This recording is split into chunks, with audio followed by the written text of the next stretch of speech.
ओम नमः शिवाय। आप सभी को हरियाली तीज की हार्दिक शुभकामनाएं।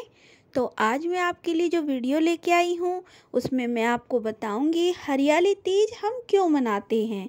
हम सब मनाते हैं, लेकिन इसका क्या कारण है, हम क्यों मनाते हैं, आज मैं आपको बताऊंगी। और साथ में बताऊंगी इसके उपवास करने की जो विधि है, हम किस तरह से इसका पूजन करते हैं, वो सब मैं आपको बताने वाली हूँ। और ये कब आती है, हरियाली तीज जो आती है वो कब आती है, और जो हरियाली तीज इस बार है वो किस समय से किस समय तक है, ये सब मैं आपको बताने वाली हूँ। आप वीडियो को फुल वॉच कीजिएगा। अगर आपको मेरी वीडियो अच्छी लगे तो लाइक कीजिएगा।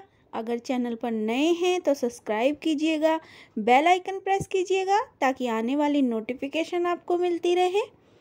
तो अब हम बात कर लेते हैं कि हरियाली तीज हम क्यों मनाते हैं। तो बाबा भोलेनाथ को पति के रूप में पाने के लिए माता पार्वती ने घोर तप किया था, ये हमारे शास्त्रों में उल्लेख है। तो माँ पार्वती ने 108 वर्षों तक घोर तपस्या की थी बाबा भोलेनाथ को अपने पति के रूप में पाने के लिए। तो बाबा भोलेनाथ ये समझते थे कि ये तो महलों में रहने वाली मेरे साथ कैसे रह सकती है, लेकिन माँ पार्वती का प्रण था कि मैं आपको पति के रूप में पाकर रहूँगी। तो हरियाली तीज जो है, इसी दिन बाबा भोलेनाथ ने उनकी तपस्या से प्रसन्न होकर उन्हें अपनी पत्नी के रूप में स्वीकार किया था। तो इसीलिए हम हरियाली तीज मनाते हैं। अब बात करते हैं कि हरियाली तीज किस तरह मनाई जाती है, इसका व्रत कैसे किया जाता है, इसका पूजन कैसे किया जाता है, ये मैं आपको बताऊंगी। तो हरियाली तीज में जो सुहागन महिलाएं होती हैं वो उपवास करती हैं, माता पार्वती और भगवान शंकर का पूजन करती हैं। तो इसमें पूजन की सभी सामग्री जो 16 श्रृंगार होता है माँ को अर्पित किया जाता है। माँ पार्वती को पूरा मिठाई होती है, उसमें श्रृंगार का सामान होता है, वस्त्र होते हैं, उनको अर्पित किया जाता है, उनका पूजन किया जाता है जोड़े के साथ में माँ पार्वती और भगवान शंकर का। तो इस तरह से पूजन करते हैं, कथा करते हैं। और फिर जो महिलाएं ये व्रत करती हैं वो अपने घर में सुहाग का सामान होता है, उसमें दक्षिणा होती है, वस्त्र होते हैं, अपने घर में जो अपने से बड़े होते हैं, अपनी सास होती है या कोई और भी हो सकते हैं, उनको ये सामान दिया जाता है। तो इस प्रकार से इस व्रत को हम पूर्ण करते हैं। लेकिन ये व्रत सभी महिलाओं के घर में ऐसे नहीं होता है, ये किसी किसी के यहाँ ऐसे मनाया जाता है। लेकिन जिसके घर में व्रत नहीं रखते हैं वो कैसे मनाते हैं, उनके घर में पकवान बनाए जाते हैं, महिलाएं सज धज कर तैयार होती हैं, 16 श्रृंगार करती हैं, मेहंदी लगाती हैं, हाथों में झूला झूलती हैं। इस दिन झूले का बहुत महत्व है। और हरे रंग की साड़ियाँ पहनती हैं महिलाएं, हरी चूड़ियाँ पहनती हैं और श्रृंगार करती हैं। तो इस तरह से वो भी अपना इस त्यौहार को मनाती हैं। और महिलाएं नहीं, इस त्यौहार को कुंवारी कन्याएं भी मनाती हैं, नए वस्त्र पहनती हैं, झूला झूलती हैं।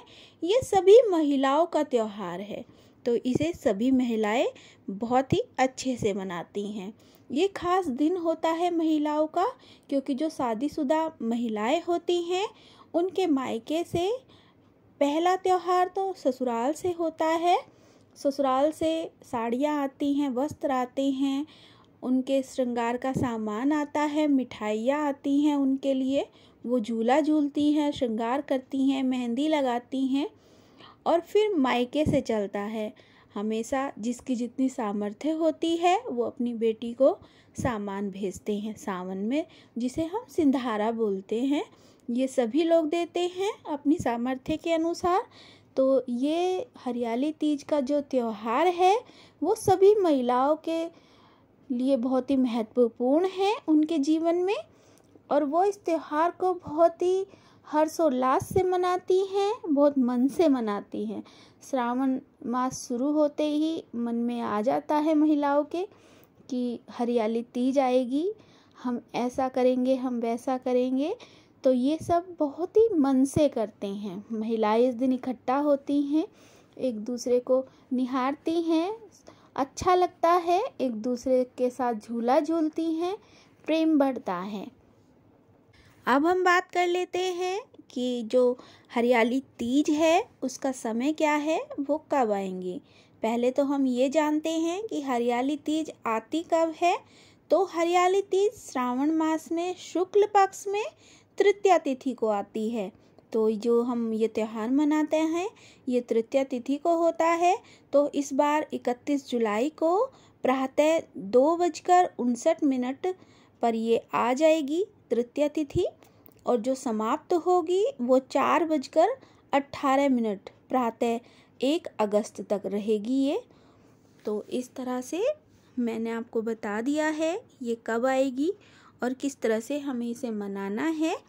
मैंने आपको इसका पंचांग के अनुसार बताया है, हिंदू पंचांग में दिया हुआ है हरियाली तीज किस समय से किस समय तक है। तो आप उसी के अकॉर्डिंग पूजा पाठ करिएगा, व्रत रखिएगा, सभी सुहागन स्त्रियां 16 श्रृंगार करिएगा, झूला झूलिएगा। तो आपको ये सब करना है, अपना दिन उत्तम बनाना है, अपने व्रत को पूर्ण करना है और भगवान शंकर से, माँ पार्वती से अपने सुहाग की दीर्घायु की कामना करनी है। आपको उनसे मांगना है कि हे प्रभु आप मेरे सुहाग को अटल सुहाग बनाइए। तो ये सब आपको उनसे प्रार्थना करनी है और अपना पूजन इस तरह से पूरा करना है। और घर के बड़ों को आप खुश रखिए, उनका आदर करिए, उनसे भी आशीर्वाद जरूर लीजिएगा, तभी आपका व्रत पूर्ण होता है। ऐसा नहीं है कि आप मंदिर में जाकर पूजा पाठ करें लेकिन घर के बड़ों को ना पूछें, तो ये आपका पूर्ण नहीं होता है। अपने बड़ों का भी आशीर्वाद जरूर लीजिएगा और इस व्रत को पूर्ण कीजिएगा। अगर आपको वीडियो अच्छी लगे तो एक लाइक ज़रूर कीजिएगा।